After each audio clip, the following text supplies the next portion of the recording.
బస్తా యూరియా కోసం రైతులు రోడ్లు ఎక్కాల్సిన పరిస్థితి వచ్చిందన్నారు మాజీ మంత్రి సింగిరెడ్డి నిరంజన్ రెడ్డి. యూరియాను అందించడంలో ప్రభుత్వం విఫలమైందని కూడా కాంగ్రెస్ ప్రభుత్వం రైతులకు శాపంగా మారిందని కూడా విమర్శలు గుప్పించారు. వ్యవసాయ మంత్రి యూరియా సరఫరా చేశామని పార్లమెంట్లో చెప్పారు కదా, యూరియా ఎక్కడికి పోయిందంటూ కూడా నిలదీశారు. ఇక రైతులు చెప్పులను క్యూ లైన్లో పెట్టాల్సిన పరిస్థితి వచ్చిందని, పంటల బీమా పథకం ఎప్పుడు తెస్తారని అడిగారు మాజీ మంత్రి సింగిరెడ్డి నిరంజన్ రెడ్డి. దురదృష్టవశాత్తు అదే నినాదం ఇచ్చిన ఆనాటి పార్టీ ఇవాళ తెలంగాణలో అధికారంలో ఉంది. స్వాతంత్రం వచ్చిన 79 ఏళ్ల తర్వాత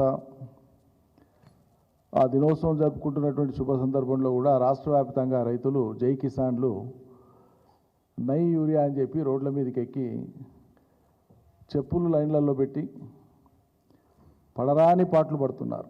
ముసురులకు, వర్షాలకు గంటలు రోజుల తరబడి ఒక యూరియా బస్తా కోసం.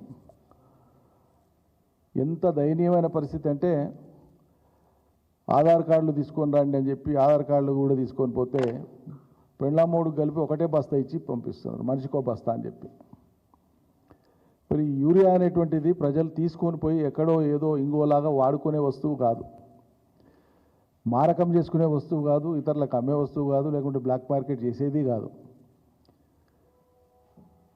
కాంగ్రెస్ ప్రభుత్వాన్ని తెచ్చిపెట్టుకున్నందుకు ఈ రాష్ట్ర రైతాంగం మార్పు కోరి రుణమాఫీ 2 లక్షలు అవుతుందని చెప్పి ఆశపడ్డందుకో, 15,000 రైతు బంధు వస్తుందని ఆశపడ్డందుకో ఇవాళ వాళ్ళ ఆశ అడియాస అయిపోవడమే కాక